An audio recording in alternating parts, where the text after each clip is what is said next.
आप सबका पूरा सहयोग मिलेगा, ये मेरा विश्वास भी है और ये मेरी अपील भी है।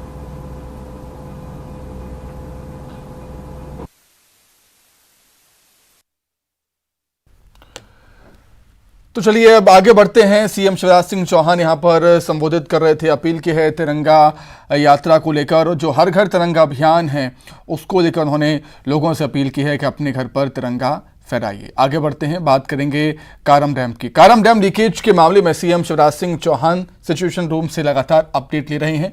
पीएम नरेंद्र मोदी को हालात की जानकारी उन्होंने दी है। पीएम मोदी को वर्तमान हालात की विस्तृत जानकारी दी है। डैम से निकाले जा रहे पानी की जानकारी उन्होंने पीएम मोदी को दी। शासन के प्रयासों की भी जानकारी दी है। अमित शाह से भी फोन पर उन्होंने बात की है और अमित शाह को भी फोन पर जानकारी दी है हालातों की।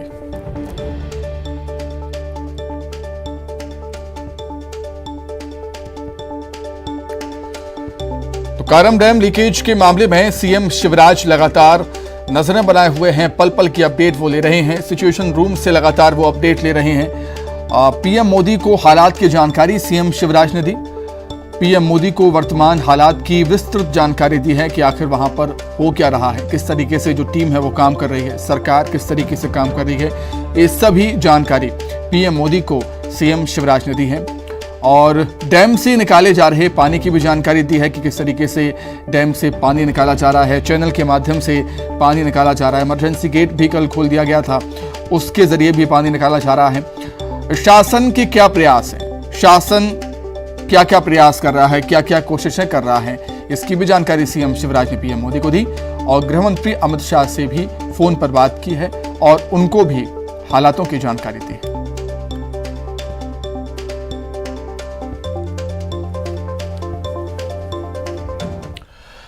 तो धार से इस वक्त की बड़ी खबर है। कारम डैम फूटने का खतरा टला है।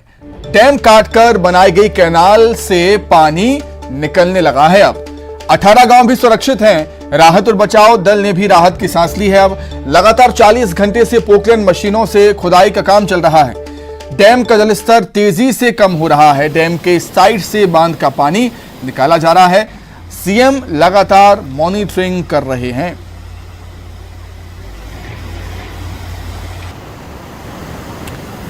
ये तस्वीरें आप देख सकते हैं कि किस तरीके से डैम के साइड से पानी निकल रहा है।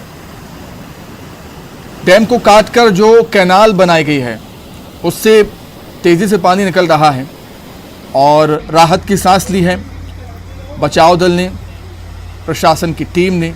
लगातार 40 घंटे से पोकलेन मशीन से खुदाई का काम जारी है।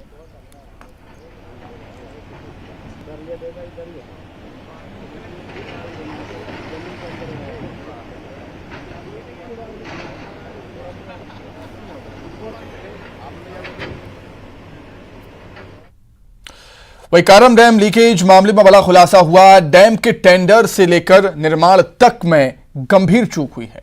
जल संसाधन विभाग की बड़ी लापरवाही सामने आई। जल संसाधन विभाग के ईएनसी एमएस डाबर का बयान है। एएनएस कंपनी को दिया गया था डैम का ठेका। एएनएस कंपनी ने सारथी कंस्ट्रक्शन को ट्रांसफर कर दिया था। सारथी कंस्ट्रक्शन ने पेटी कॉन्ट्रैक्टर को काम दिया था।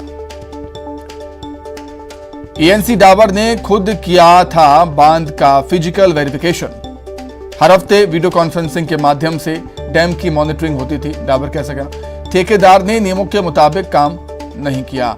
यह बात निकलकर सामने आई है डैम के निर्माण कार्य में।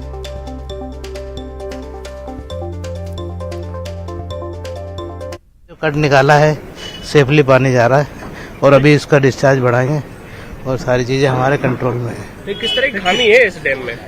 खामी ये अर्दन डैम है और अर्दन डैम ऑन कार्य चल रहा था और व्यवस्थित तरह से चल रहा था। सर, जिस कंपनी को काम दिया था उस कंपनी ने इसका अपना काम ट्रांसफर कर दिया था, पेटी में दिया था, किसी और कंपनी को ट्रांसफर? हाँ, वो किसी और कंपनी को दिया था। तो क्या ऐसे प्रोविजंस हैं या लीगल वायलेशन था? ये मतलब सबरेटर वो लीगल एज पर एग्रीमेंट तो वो उसको सबरेट किया उसने। किस कंपनी को?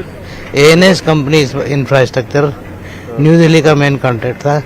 उसमें सारथी कंस्ट्रक्शन का जेवी था उस जेवी में सारथी कंस्ट्रक्शन ने पेटी कॉन्ट्रैक्टर को दे दिया था। तो पूरा का पूरा दे दिया, कुछ हिस्सा दिया था? ये पूरा है। तो ऐसा हो सकता है कि पूरा का पूरा जो है कंस्ट्रक्शन सबलेट कर दे? हाँ, मतलब ये क्या है कि वो कॉन्ट्रैक्टर अपने सब कॉन्ट्रैक्ट डिसाइड करके ही काम करता है, तो वो कर सकता है। तो इसमें कुछ खामी है, क्या है, क्या दिक्कत देखने में क्या आया? क्या देखने में क्या है कि जो एज पर रेंज और इसके हिसाब से प्रोग्रेस तेजी से बढ़ाना था, तो वो कॉन्ट्रैक्टर उस कार्य में एग्जीक्यूट टाइम से कर नहीं पाया। जो एक्टिविटी इसको करना थी, अभी सारे आइटम डैम के अधूरे है। अर्दन डैम में हमेशा इस टाइप से जो फ्लो और अंडरग्राउंड फ्लोज रहते हैं, उसको कंट्रोल तरीके से बाहर करना पड़ता है। उसमें फिल्टर डलता है, सेंटर में फिल्टर डलता है, ताकि ऐसे अनवांटेड फ्लोज आ जाते हैं तो वो गाइड होकर बोल्डोटो से निकल जाते हैं। उस समय आप लोगों ने नहीं देखा था कि मॉनिटर नहीं किया था कि ये मॉनिटरिंग काम कर रहा है या नहीं कर रहा है? मॉनिटरिंग कर रहे थे, लगातार कर रहे थे। हम वीकली डिस्कशन करते थे वीडियो कॉन्फ्रेंसिंग के माध्यम से। करीबन पूरे मध्य प्रदेश लेवल के अधिकारियों से हम लोग भोपाल से हर वीक 3 से 4 घंटे की बैठक हर वीक मंगलवार को लेते हैं। सर, 300 करोड़ रुपए का प्रोजेक्ट था, किसने यहाँ पर आकर देखा था? फिजिकली वेरिफिकेशन किसने? फिजिकली मैंने देखा था। तो फिर उस समय आपको यहाँ पर कोई खामी नजर नहीं आई थी? उस समय इनिशियली देखा था।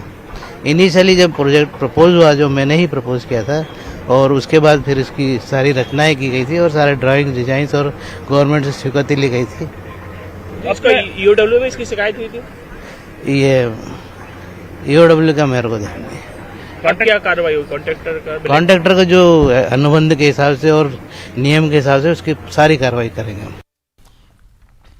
वहीं न्यूज 18 से बोले हैं मंत्री तुलसीराम सिलावट। उनका कहना है कि बांध टूटने का खतरा अब टल गया है। विस्थापित हुए गांव वालों की जल्द ही घर वापसी होगी। सभी के सहयोग से ऑपरेशन डैम सफल हो पाया है। दोषी अधिकारियों पर सख्त कार्रवाई की जाएगी। जल संसाधन मंत्री तुलसीराम सिलावट ने यह बातें कही।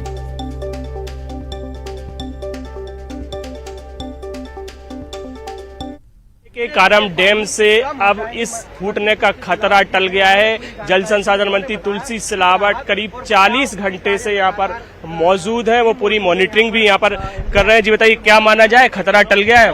आप जानते हैं, आपको क्या लगता है? हमारी कोशिश है, हमारा प्रयास है, हमारा प्रयत्न। हमने कहा था कि चुनौती बड़ी है। इस जो निर्माणाधीन डैम, इस डैम बन रहा है, लेफ्ट और राइट में हमने चैनल बनाने का प्रयास किया था, और चैनल के जो हार्ड पत्थर आने के बाद हमने कट किया, उसमें सफलता मिली है और पानी स्वयं अपना रास्ता बनाता है। हमारा प्रयास है कि फ्लो तेज किया जाए, और मैं तो पूरी टीम को, हमारी दिल्ली से आए, महाराष्ट्र से आए, हमारे सिंचाई विभाग के सारे अधिकारी, कमिश्नर, कलेक्टर और आईजी, सारे लोगों ने समर्पित भाव से जो काम किया, उनको मैं धन्यवाद देता हूँ। गाँव वाले कब तक वापस आ जाएंगे? अति शीघ्र, जल्दी से जल्दी उनकी भी, क्योंकि आप जानते हैं डैम के ऊपर जो एक चिंता का विषय था, रक्षा और सुरक्षा आम नागरिक की, वो पहली हमारी प्राथमिकता थी। डैम कब तक खाली होगा? भाई समय तो लगेगा थोड़ा, पूरी कोशिश, इसलिए हम पूरे अभी भी खड़े हैं। आप देखो सरकार कितनी चिंतित है। 3 मंत्री, प्रभारी मंत्री राजवर्धन जी, हम तीनों अभी यहाँ बैठे हैं। तो इसको पूरा खाली किया जाएगा? नहीं, पूरा एक लेवल पे खाली कराएंगे। जो हमको करना वो करेंगे लेवल के नीचे। बड़ी कामयाबी है ये आप लोगों की? नहीं, ये सबकी समन्वय की, पूरी टीम की कामयाबी है। मुख्यमंत्री की विश्वास की कामयाबी, पल पल की जो एक चिंता पाल रहे थे, मैंने कहा ना, मध्य प्रदेश पूरी टीम की कामयाबी है। सारा सिरे में पूरी टीम को देता। बड़ी चुनौती है अधिकारियों पर कार्रवाई। अब तो मैंने कहा था कि विशेषज्ञों की एक टीम बना दी है, और उसमें जो भी तथ्य आएंगे, जो बिंदु आएंगे, जो भी दोषी उसको छोड़ूंगा नहीं, कड़ी से कड़ी कार्रवाई करूंगा। दोषियों पर अब कड़ी कार्रवाई की जाएगी। हालांकि जो डैम से खतरा था वो टल गया है। जल संसाधन मंत्री तुलसी सिलावट ने कहा है कि गांव वालों को भी अब जल्दी ही वापस उनके गांव में लाया जाएगा। कैमरामैन डगलस के साथ अरुण त्रिवेदी, न्यूज 18 धार। चलिए, अभी क्या कुछ हालात हैं वो हम जानेंगे। सीधे रुक कर देते हैं, हमारे सहयोगी अरुण त्रिवेदी हमारे साथ लाइव जुड़ गए हैं। अरुण, मंत्री जी तो कह रहे हैं कि खतरा टल गया है, लेकिन जमीनी हकीकत क्या है? क्या सच में खतरा अब टल चुका है?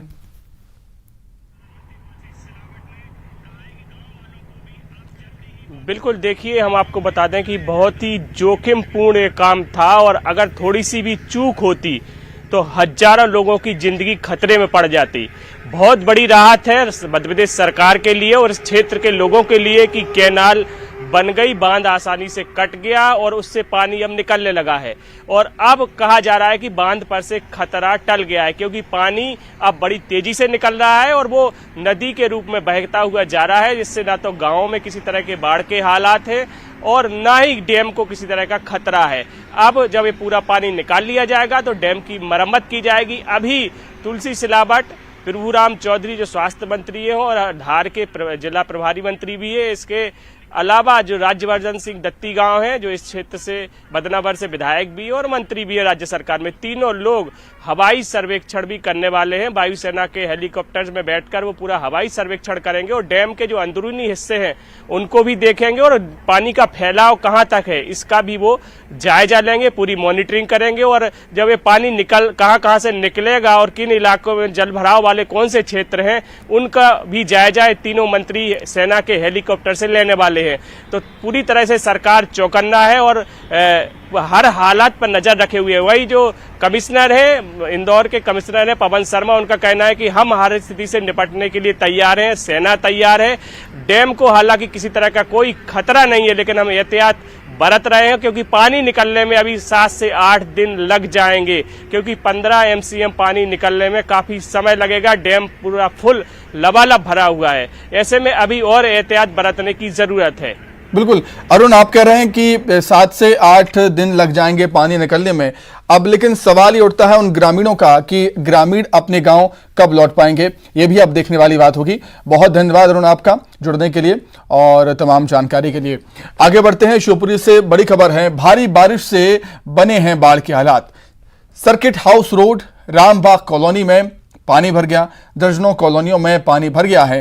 पानी नहीं निकलने से लोग परेशान हैं। प्रशासन के खिलाफ लोगों में भारी आक्रोश है, गुस्सा है।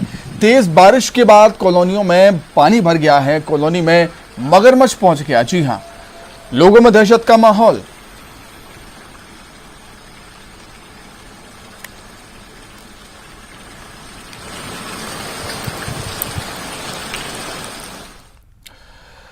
तो शिवपुरी में मूसलाधार बारिश के बाद कई जगह पहुंचे हैं मगरमच्छ। रिहायशी इलाकों में निकल रहे हैं मगरमच्छ। बारिश के बाद कई कॉलोनियों में पानी भरा है। अब लोगों ने खुद ही मगरमच्छों का रेस्क्यू करना शुरू कर दिया है।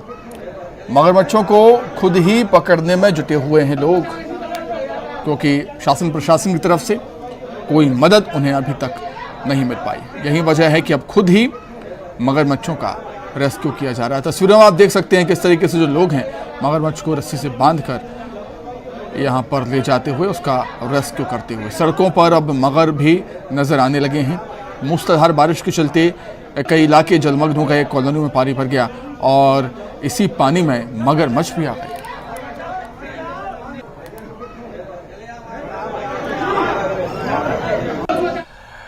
अब बात कुछ और खबरों की। ग्वालियर से बड़ी खबर है, पूर्व मंत्री इमरती देवी ने बदजुबानी पर सफाई दी है। बीजेपी कार्यकर्ता से बदसलूकी पर बोली हैं। इमरती देवी कहती हैं, हमें पता नहीं किससे विवाद हुआ। डबरा तहसीलदार पर गंभीर आरोप लगाए। अपने प्रत्याशी को हराने की कोशिश का आरोप उन्होंने लगाया है। उनका कहना है कि मैं इसकी शिकायत सीएम और महाराज से यानी ज्योतिरादित्य सिंधिया से करूंगी। हमें तो पता ही नहीं किससे हुई, और जिससे हुई होगी वो ने पेन से कुछ किया होगा तो हमने कर दिया होगा। वीडियो में आपने कहा कि सीधा अगर कोई गाली देगा, एक महिला और एससी अगर कोई गाली देगा तो किसी का मुंह चलेगा, किसी के हाथ चलेंगे। आपको टारगेट किया जा रहा है, हमको टारगेट किया जा रहा है। जानबूझ को हमको टारगेट बना रहे थे, हमारे प्रत्याशी को हराने फिर रहे थे, लेकिन हम अपने प्रत्याशी को 12 वोटों से जिता के लाए हैं। पता ही नहीं हम कौन था, कौन सी समाज का था, हमें तो ये भी पता नहीं। पिछोर में बगैर ड्यूटी के जबरदस्ती हमारे प्रत्याशी को हराने के लिए वो दीपक शुक्ला है तहसीलदार, मतलब बगैर परमिशन के अंदर धसे थे। शिकायत करेंगी सीएम से इसकी? शिकायत करेंगे पूरी तरीके से। महाराज को बता दें, आपका महाराज महाराज को। आइए अब एक नजर 25 सेकंड में